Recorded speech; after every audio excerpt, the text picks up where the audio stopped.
और आप सभी को नमस्कार। प्राणाराम हिंदी चैनल बहुत अच्छा काम कर रही है। प्राणाराम बांग्ला पश्चिम बंगाल में ये बहुत प्रचलित हो गया है बहुत लोगों में। और इसकी एक और चैनल खोला गया था प्राणाराम हिंदी, अ, जिसके थ्रू ये यूट्यूब के द्वारा आप लोग इसको देख रहे हैं। बहुत अच्छा प्रयास है। तो आज का जो ये एपिसोड है, इसमें ये कार्यक्रम, पहले मैं बता दूं, ये कार्यक्रम है वेदांत दर्पण। और मैं दिल्ली से जुड़ी हूँ इस कार्यक्रम में। And we are very very thankful. हमारा सौभाग्य है इसमें कि हम भारत के एक विद्वान, बहुत बड़े कलाविद, और काफी सारे पुस्तक उन्होंने लिखा है, और कई बहुत सारे उनके योगदान है कला के क्षेत्र में और भारत भूमि में। तो ज्यादा समय न लेते हुए मैं आमंत्रित करती हूँ, जो ऑलरेडी मीटिंग में है, डॉक्टर गौतम चैटर्जी जी को। स्वागत है सर जी। वेदांत दर्पण ये है क्या? वेदांत क्या है? क्योंकि वेदांत अक्सर, वेदांत के बारे में जब हम चर्चा करते हैं या वेदांत के बारे में जब हम बोलते हैं कहीं, या वेदांत शब्द का उच्चारण करते हैं कहीं भी, तो उसके साथ कभी भक्ति या धर्म या बहुत कुछ आ सकता है मन में। जिन्हें पता है या जिन्होंने पढ़ा है वेदांत को लेके या चर्चा किया है, इस दर्शन को जानते हैं थोड़ा बहुत, वो समझेंगे। अक्सर ये सोचा जाता है कि वेदांत बहुत ड्राई सब्जेक्ट है, या वेदांतीन जो होते हैं वो ड्राई होते हैं, उनमें प्रेम नहीं होता, उनमें आकांक्षाएं नहीं होती, उनमें अभिलाषाएं नहीं होती, या कुछ इस तरह की धारणा हो सकती। तो ये कार्यक्रम का प्रयास इसीलिए है कि वेदांत क्या है और क्यों है, क्यों हमें चाहिए, क्यों आज के युग में वेदांत की आवश्यकता है, और ये किस प्रकार हमारे पास आया भारत भूमि में, किस तरह से इसकी इतिहास क्या है, और क्या क्या इसके इंस्ट्रक्शंस हैं कि कैसे चला जा सकता है एक सफल जीवन के लिए। क्यों आवश्यक है वेदांत, इस पर बोलेंगे, इन प्रश्नों का। और उसके साथ साथ हमें परिचित कराते जाएंगे डॉक्टर गौतम चैटर्जी जी। तो सर, पहला प्रश्न ये पूछना चाहूंगी, वेदांत क्या है?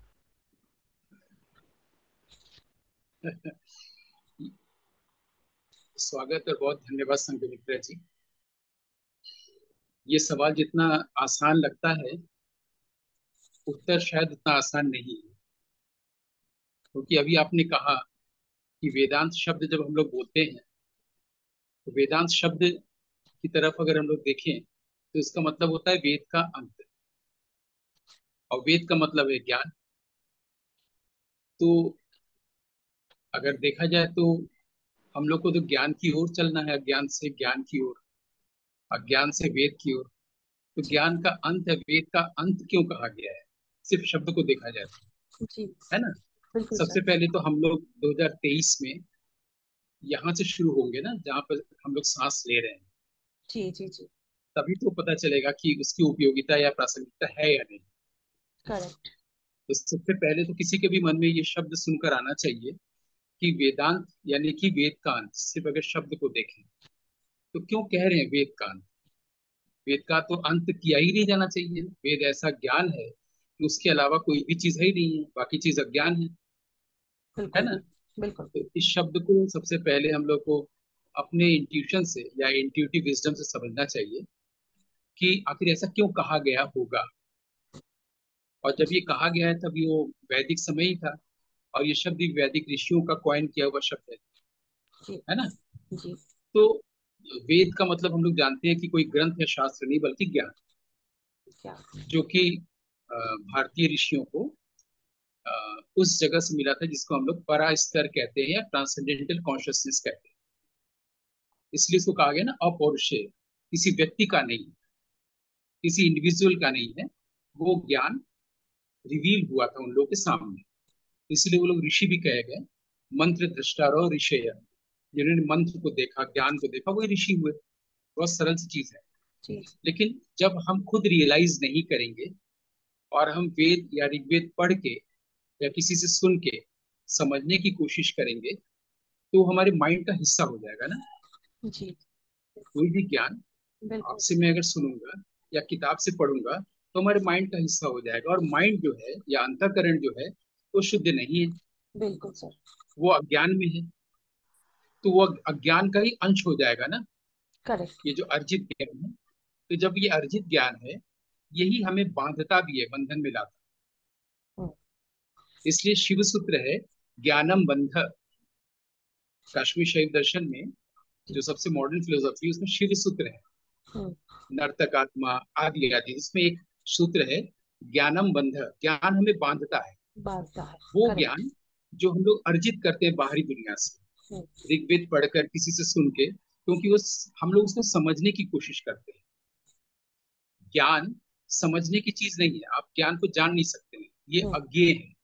हम्म। लेकिन ज्ञान के साथ रह सकते हैं, हम्म। हाँ।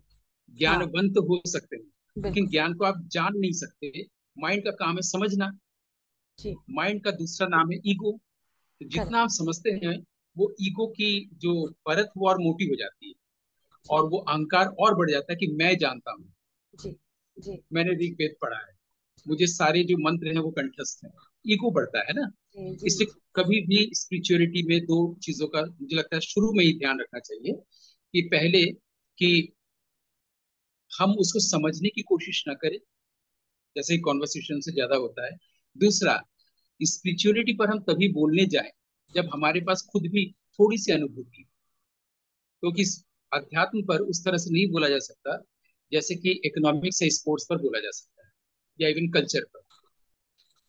करेक्ट। इसलिए अध्यात्म पर बोलने के लिए थोड़ी सी अपनी अनुभूति, मौलिक अनुभूति, व्यक्तिगत अनुभूति बहुत जरूरी है, जी। जिसके आधार पर आप एक इंट्यूटिव विजडम डेवलप करते हैं और किसी भी चीजों पर अपना प्रकाश रखते हैं। तभी तो आप प्रश्न पूछ रही हैं और मैं उत्तर दे रहा एब्सोल्युटली। हूँ या देने की कोशिश कर रहा हूँ, है ना। राइट तो राइट। ये माइंड से नहीं हो सकता, क्योंकि माइंड का मतलब अज्ञान है। तो इसलिए उन्होंने वेदांत शब्द को कॉइन किया, कि हम बाहर से इसको समझ नहीं सकते। हमारे पास वो बंधन में लाता है, वो हमें बांधता है, हमें लिमिटेड करता है। हम एक्चुअली लिमिटेड इंडिविजुअल नहीं है, हम एक्चुअली इंडिविजुअल है ही नहीं। हम अनलिमिटेड एनॉर्मस कॉन्शियसनेस है। जितना बड़ा आकाश है, उसको हम लोगों ने इस छोटे से कॉन्शियसनेस में लिमिटेड कर रखा है, क्योंकि हमने मान लिया कि मैं देह हूँ। जी जी। अरे उसकी मृत्यु हो गई, मेरी मृत्यु हो गई, मैंने अपने आप को देह माना है, तभी तो सोचते हैं कि मेरा जन्म हुआ है, मेरी मृत्यु होगी। यही तो ज्ञान कर लिमिटेड। है ना। है ना। जी। तो मैं देह हूँ, मैं मन हूँ, मैं अहंकार हूँ, मैं इंटेलेक्ट हूँ। ये सारा जो बोध है, जो बॉडी कॉन्शियसनेस है, माइंड कॉन्शियसनेस है, इसके बियॉन्ड जाना, इसके पार जाने के लिए ही हमारे पास उपनिषद है जी। या ज्ञान है ना। उपनिषद को ही दूसरा नाम दिया गया वेदांत। और जब वेद कठिन हुआ तो उसको ब्राह्मण आरण्यक उपनिषद में किया गया। उसका जो कर्म कांड है वो ब्राह्मण है। और उसके बाद उपनिषदों को ही आधार बनाकर समाज को अज्ञान से ज्ञान की ओर ले जाने की कोशिश होगी, जिसके लिए बहुत सारे रास्ते बनाए गए, मार्ग बने। भक्ति मार्ग, ज्ञान मार्ग, क्रिया मार्ग, कर्म मार्ग, सबको योग कहा गया, क्योंकि वो आपको उस यूनिवर्सल कॉन्शियसनेस से जोड़ता है, लिमिटेड से अनलिमिटेड करता है, जो एक्चुअली हम हैं। और लेकिन मान लिए कि मैं बॉडी, है ना। तो बिल्कुल सर। वो जो, इसलिए वो योग या मार्ग। लेकिन अब हम लोग 2023 और अभी के पल से, ये जो प्रेजेंट नाउ है, यहाँ से हम लोग अगर देखना शुरू करें तो ये दिखेगा कि जब भी हमारे मन में कोई चीज ट्रिगर करता है, कुछ कौंधता है, जिसको हम लोग कह सकते हैं कि सडन फ्लैश ऑफ कॉन्शियसनेस, हम्म। जिसके लिए भी एक शिव सूत्र है, उद्यमो भैरव। हम्म। उद्यम का मतलब है सडन फ्लैश ऑफ कॉन्शियसनेस। वो जो कॉन्शियसनेस में सडन फ्लैश आता है, दैट इज भैरव। हम्म। काश्मीर शैव दर्शन में कहा गया है। हम्म। और हम लोग शैव दर्शन का मतलब ये ना समझे कि वेदांत से अलग चीज है, बार बार शिव जी सूत्र जी। आ रहा है, वो जी अपने आप आ रहा है। जी। तो जो कोई चीज सडन फ्लैश हम लोग के दिमाग में कौन देता है, फिर तुरंत मन करता है कि क्यों ना इस पर एक कविता लिखे, एक कहानी लिखे, या हम्म। किसी से शेयर करें, कोई जी। नई बात जब भी आती है ना, तुरंत जी। मन करता है। जी। इसको भी हमारे ऋग्वेद में एक ऋषि थी, वागाम्भृणी। हम्म। उन्होंने 4 सूक्त दिए हैं। जी। 10वीं मंडल में 125वें सूक्त में हम लोग थोड़ा सा जा सकते हैं। तो इसको अम्भृणी ऋषि की उसमें देवता मंत्र ये लिखा होता है ना हर सूक्त के, हर मंत्र से पहले। तो उसमें अम्भृणी ऋषि की बेटी थी, वागाम्भृणी। उन्होंने 4 सूक्त बनाए हैं वाक को लेकर। इसको हम लोग साधारण रूप से विद्वान लोग इसको चतवारी वाक कहते हैं, हम्म। क्योंकि वो कहना कठिन होता है, वागाम्भृणी सूक्त। जी। उसमें क्या है कि उन्होंने बताया कि वाक के 4 स्टेजेस होते हैं। इसको हम लोग यूजुअली स्पीच बोलते हैं अंग्रेजी में। तो स्पीच का मतलब स्पोकन लैंग्वेज और साउंड, यही ये पश्चिम का दर्शन है। भारत में ऐसा नहीं है। तो वाक को 4 स्तर पर देखा गया है, परा, पश्यंती, मध्यमा और वैखरी। तो जो वैखरी है, वहां पर स्पीच है, स्पोकन लैंग्वेज और साउंड। लेकिन पीछे के जो 3 स्तर है वहाँ साउंड नहीं है, हम्म। परा, पश्यंती और मध्यमा। हम्म। इसलिए कहा गया कि उसके 4 पाँव हैं वाक के, जो 3 पाँव छुपे रहते हैं। हम्म। सिर्फ एक पाँव दिखता है, यानी कि हम लोग जो बोलते हैं। तो वो बोलते जो हैं। परा है, वो वो जगह है जहां से कि कोई बात कौंधती है। हम्म। ट्रांसेंडेंटल कॉन्शियसनेस हम लोग अंग्रेजी में बोल सकते हैं थोड़ी देर के लिए। हम्म। वहां से जो परावाक है, वहां से मनुष्य के मस्तिष्क में या मानस में पहुंचता है। लेकिन इसको समझ में नहीं आता कि क्या चीज आई। वो एक लाइट भी हो सकती है, एक कोई कलर भी हो सकता है, कोई अक्षर भी हो सकता है, अल्फाबेट या वर्ण। अब उसके बाद उसका मानस उस पर सोचने लगता है कि क्या है। तो वो जो कौंधा, लाइट या वर्ण या अल्फाबेट, वो हुआ पशंती बाग। हम्म। अभी हम जी। उसको समझ नहीं पा रहे क्या है। फिर जी। जब हमने सोचना शुरू किया उसको, तो वो मध्यमा बाग थी। जी। हमने इसको आर्टिकुलेट करना शुरू किया, जी। उसको कहानी बनानी शुरू की, कविता का रूप देना शुरू किया। फिर जब हमने उसको उच्चार दिया साउंड के साथ, तो वो वैखरी बाग। तो आप देखिएगा, जब भी कोई भी चीज कौंधती है, तुरंत हम उसका एक्शन में लाना चाहते हैं कि बहुत अच्छी बात है, इसको हम कैसे शेयर करें, इसको विश्व के लिए या लोक मंगल के लिए, लोक कल्याण के लिए, बिल्कुल सही। कहानी के रूप में, कविता के लिए। चलो इस पर फिल्म बना दे, वो आइडिया जो आया है ना। तो ये जो मार्ग बताए गए हैं, भक्ति मार्ग, प्रेम के आधार पर, या कर्म योग, या योग, ज्ञान योग, ये अलग अलग है नहीं, ये भाषा के कारण है। जी। तो जैसे वो कौन था, तुरंत एक्शन में आया। जी। यानी ज्ञान जैसे आपके पास रिवील होता है, हम्म। वो तुरंत कर्मयोग में बदलता है। जी। जी। इसलिए एक्शन। जो लोग बात करते हैं कि मैं तो भाई, मैं तो प्रेम से बिल्कुल आप्लुत हूँ, आप्लावित हूँ, और मेरा तो मार्ग भक्ति मार्ग है, मैंने हम्म। सरेंडर कर दिया ईश्वर को लेकर, वो भूल जाते हैं कि वो भी ज्ञान ही है। जी। जी। बिल्कुल सही। क्योंकि अगर आप सरेंडर कर रहे हैं, तो फिर आपकी लाइकिंग डिसलाइकिंग क्यों होगी ईश्वर को करेक्ट। लेकर, कि करेक्ट। मैंने सरेंडर कर दिया लेकिन ये मेरे फेवरेबल नहीं हो रहा है। फिर आपका कहाँ इंडिविजुअल के लाइकिंग अनलाइकिंग कहाँ से आ रही है? यानी अभी भी अज्ञान है ना।